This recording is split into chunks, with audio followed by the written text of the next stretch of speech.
Bismillahirrahmanirrahim. Assalamualaikum warahmatullahi wabarakatuh. Kembali bersama saya dengan Rado Yendra dari Rado Institute. Kita mengudara dari Studio 3 Rado Institute. Seperti biasa, kita akan mencoba mengisi dunia maya Indonesia dengan berbagai kegiatan Tridharma Perguruan Tinggi, di mana kita ada mengajar, membedah riset. Bahkan kita memiliki satu program baru yang kita sebut dengan International Research Class, di mana pada program ini kita coba mengungkap suatu bedah riset artikel untuk menggunakan bahasa asing. Rado Institute komitmen untuk terus mengisi dunia maya Indonesia dengan berbagai kegiatan Tridharma Perguruan Tinggi, sehingga dapat bermanfaat bagi mahasiswa seluruh Indonesia, maupun dapat menjadi ajang silaturahmi antara sesama peneliti maupun sesama dosen tentunya. Pada kali ini kita akan membahas suatu riset artikel yang sangat menarik yang terbit di Jurnal International Journal of Creative Research Talks dengan judul riset artikel A Comparison of Parametric Survival Models for Patients with Diabetes Mellitus Retinopathy and Mucormycosis. Nah, jadi dalam riset artikel ini akan membandingkan model survival parametrik. Jadi model survival parametrik ini maksudnya adalah beberapa fungsi densitas peluang akan dicobakan untuk memodelkan penderita pasien penyakit diabetes. Jadi di sini data yang diambil adalah data survival time, yaitu waktu sensor untuk penyakit diabetes mellitus. Dalam riset artikel ini, kalau kita lihat ada beberapa model yang digunakan, diantaranya adalah eksponensial, Weibull, log normal, dan log logistik, akan dibandingkan dengan menggunakan suatu ukuran perbandingan yang disebut dengan AKIK Information Criterion. Jadi mana nilai AIC-nya yang kecil, itu adalah merupakan model yang terbaik. Nah, pembahasan seperti ini itu telah berkali-kali dibahas oleh Rado Institute, baik melalui praktikum, melalui bedah riset artikel untuk distribusi yang disebutkan oleh riset artikel ini. Nah, dari riset artikel ini dapat kita lihat bahwa beberapa fungsi densitas peluang seperti Weibull, eksponensial, log logistik, dan log normal diberikan fungsi densitas peluang, lalu AKIK Information Criterion diberikan sebagai ukuran untuk mendapatkan mana yang terbaik untuk nilai AKIK yang terkecil. Seperti biasa nilai AKIK diberikan. Nah, tentu kita akan memahami bahwa riset artikel ini didahului oleh estimasi parameter yang tepat.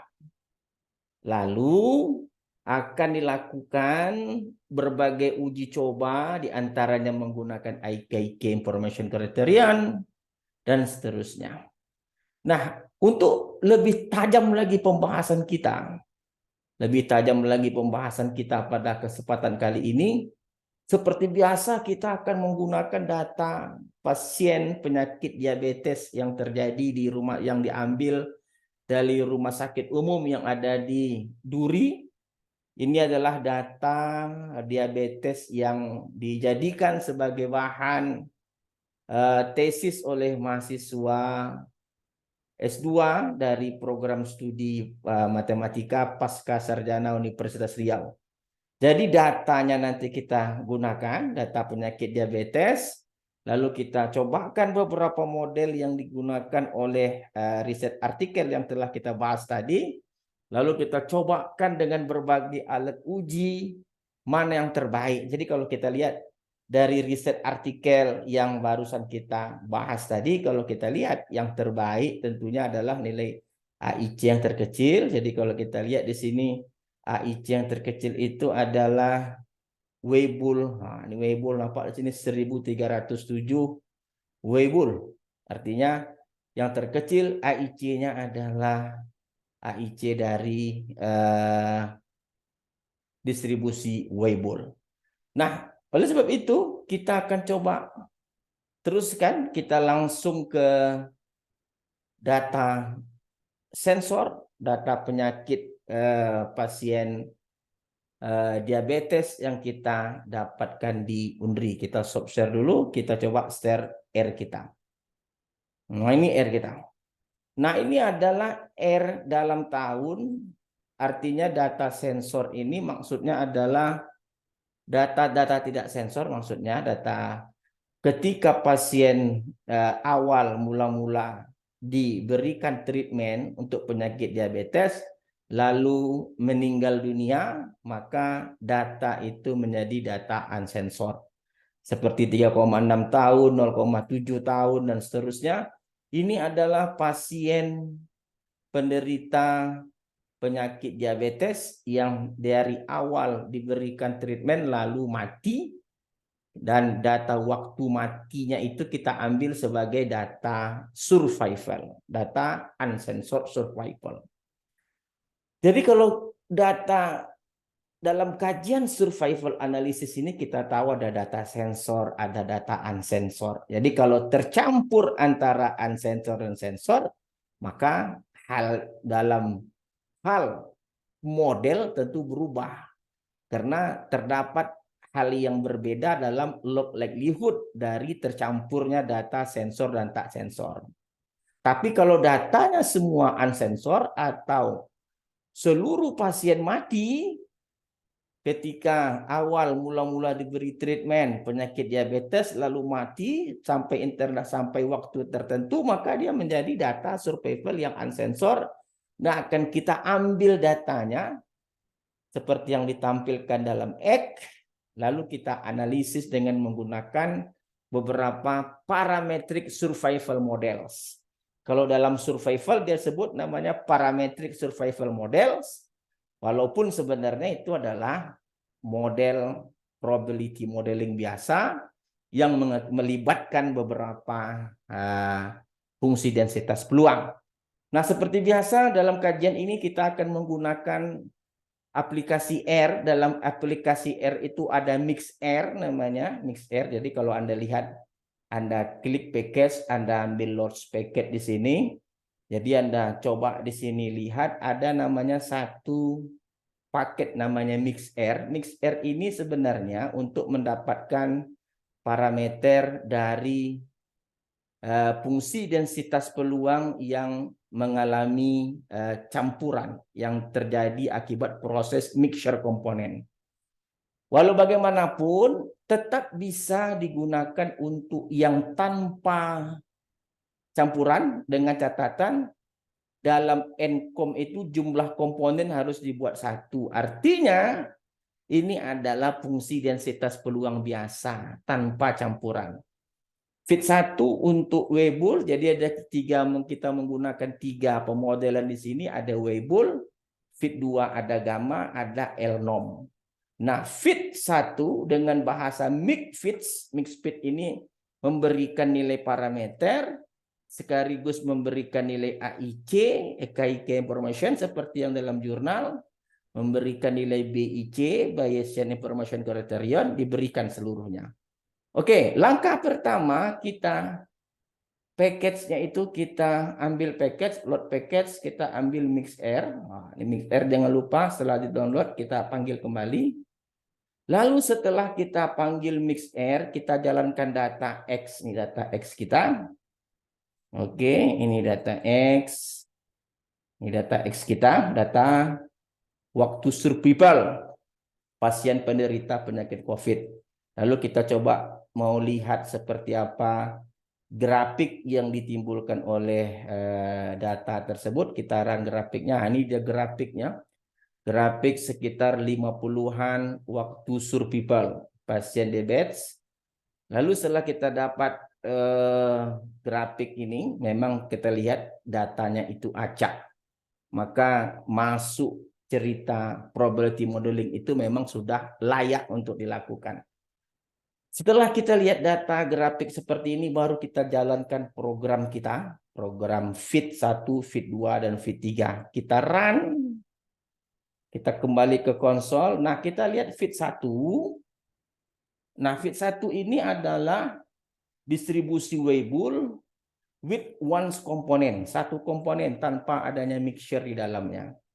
Lalu di sini kalau kita lihat ada parameter shape 1,8, ada parameter scale 4,4 dengan nilai AIC-nya 218,5 sekian, BIC-nya 222, sekian dengan log likelihood minus 107, sekian.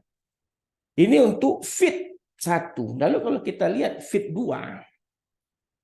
Fit 2 ini pula untuk gamma dengan shape 2,57 rate. Jadi hubungan rate dengan scale, ingat scale itu 1 per rate itu 1 per scale. Jadi dalam R dia menggunakan rate. Oke, ini parameter. Dan nilai AIC-nya 221. Jadi kalau kita bandingkan AIC antara Weibull dengan gamma, kita lihat bahwa Weibull masih kecil daripada gamma. Artinya, gamma masih yang terbaik. Weibull yang terbaik. Lalu setelah itu kita coba lihat fit 3. Kita lihat fit 3. Kita enter fit 3. Nah, ini fit 3 log normal. Log normal ingat parameternya ada min logaritma, data logaritma ambil nilai minnya, dan standar deviasi dari data yang setelah kita logaritmakan. Jadi log normal itu isunya adalah data itu kita logaritma naturalkan, yang menjadi parameter adalah minnya dan satu lagi standar deviasinya. Nah, dengan nilai AIC 230, jadi kalau kita bandingkan ketiga model ini, Weibull masih yang terbaik dari segi AIC. Nah, sampai di sini itu sudah menjawab riset artikel yang barusan kita bahas tadi, hanya sampai ke dalam AIC. Nah, tapi kita tentu tidak berpuas hati hanya sampai di sini saja. Kita ingin lebih jauh lagi dengan menggunakan metode grafik seperti density plot atau kumulatif plot. Untuk itu kita coba panggil R kita kembali, kita coba lakukan grafik. Nah, kita lihat grafiknya. Diabetes. Nah, ini grafik histogram. Histogram artinya kita akan menggunakan density plot. Jadi fungsi densitas peluang, Weibull, gamma, dan log normal tadi, kita akan lihat kemampuan grafiknya menghampiri dari histogram data. Jadi kalau gambar pertama his X data akan dikawankan dengan fit 1. Jadi fit 1 adalah Weibull. Lalu gambar kedua fit 2 itu adalah gamma, dan fit 3 adalah log normal. Jadi kalau kita runkan semuanya gambar kita run. Kalau kita coba run, nah kita lihat di sini bahwa hampir ketiga-tiga model baik dalam menghampiri histogram data. Jadi garis merah, biru, hitam itu adalah fungsi densitas peluang dari model yang kita gunakan pada pembahasan kali ini. Sedangkan histogram berasal dari histogram data kita. Kita lihat bahwa Weibull memang agak yang terbaik dari gambar. Kalau log normal terlalu tinggi untuk menjangkau histogram. Kalau Weibull cukup baik saya rasa. Dan gamma dibanding Weibull pun secara kasat mata kita dapat menjawab Weibull yang terbaik. Jadi kalau begitu kita sudah memiliki poin lebih dari riset artikel yang dibahas. Oke, lalu kita akan coba kumulatif plot. Ingat dalam kumulatif plot kita memerlukan nilai I itu adalah 1 sampai banyak data. Jadi I adalah 1 sampai length data, N panjang data, dan ini dia kumulatif observation atau hampiran kumulatif adalah I kurang 0,5 per N.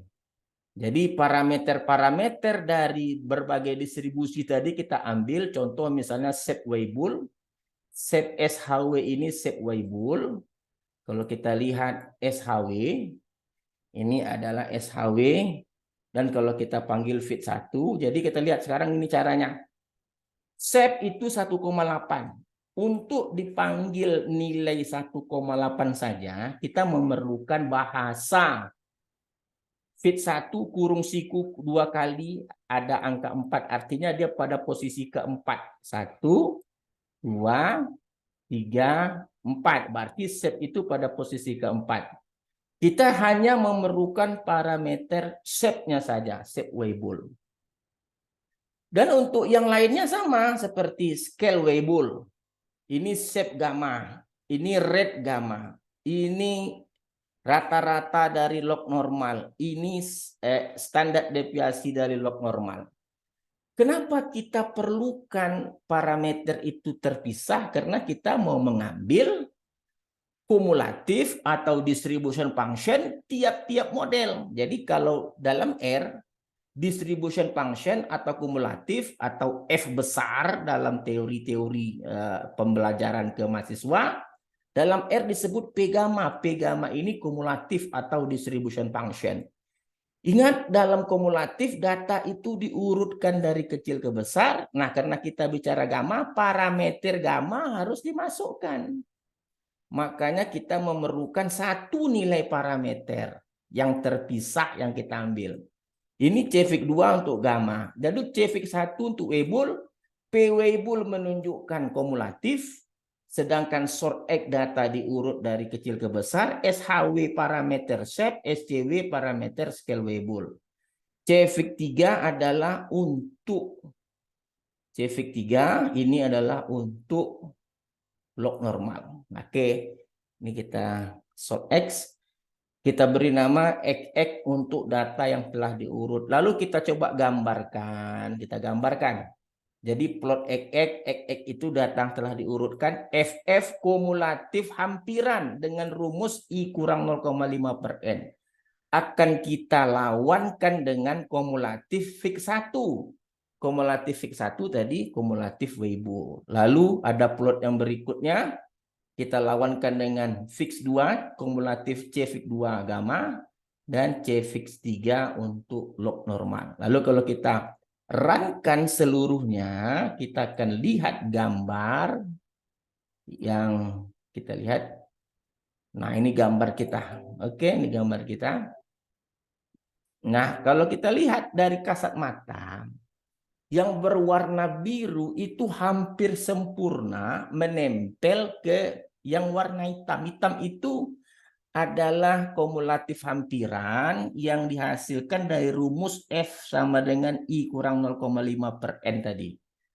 Nah, yang warna hijau kumulatif gamma, kalau kita lihat di bagian tengah ini agak merenggang sedikit dibandingkan dengan Weibull. Weibull hampir sempurna. Begitu juga untuk log normal, secara kasat mata pun kita lihat yang garis warna abu-abu ini juga merenggang, dengan artinya tidak dapat menyentuh atau nempel secara sempurna pada garis berwarna hitam. Jadi secara kasat mata kita juga sudah membuktikan baik density plot atau grafik yang berasalkan dari densitas peluang yang melawan histogram tadi, maupun kumulatif atau distribution function plot, ataupun dari nilai AIC, BIC, dan nilai log likelihood-nya, dapat kita putuskan bahwa yang terbaik dalam kajian ini adalah masih log norm, masih Weibull, salah. Di distribusi Weibull adalah distribusi yang baik untuk menggambarkan bagaimana pola data dari penyakit diabetes yang ada di duri tadi. Jadi apa yang kita lakukan pada saat ini sangat menarik sekali. Kita dalam Radu Institut berbagai hal kita bincangkan. Tentu yang berhubungan dengan statistik, tentu yang berhubungan dengan akademik. Kita berbincang pemodelan penyakit, angin, tsunami, kita berbincang sentimen analisis, membahas soal, dan sebagainya. Hanya satu tujuan kita adalah untuk memberikan referensi kepada mahasiswa Indonesia atau peneliti-peneliti lainnya dalam menghasilkan karya riset-riset yang luar biasa. Oke, Sekali lagi kita akan coba buka secara perlahan dari R yang kita hasilkan untuk menjadi atau dapat diadopsi oleh mahasiswa kita. Jadi di awal masukkan data, ini X data kita. Berikutnya kita dapatkan parameter dengan bahasa Mixed-Speed. Tapi jangan lupa diinstal dulu Mixr. Lalu kita padankan dengan, kalau kita uji dengan good of fitness test. Oke, kita padankan dengan histogram dan density plot. Nah, ini dia bahasanya. Lalu tidak cukup di sini, kita kawankan dengan kumulatif plot atau distribution function plot. Tentu dengan memahami dalam R kumulatif menggunakan bahasa P, ya, P gamma, P Weibull, P log normal itu adalah kumulatifnya. Oke, saya rasa perbincangan pada kali ini kita telah melangkah terus ke depan untuk berbagai hal kita bincangkan. Semoga bermanfaat bagi mahasiswa Indonesia. Saya Radu Hendra bersama Radu Institut.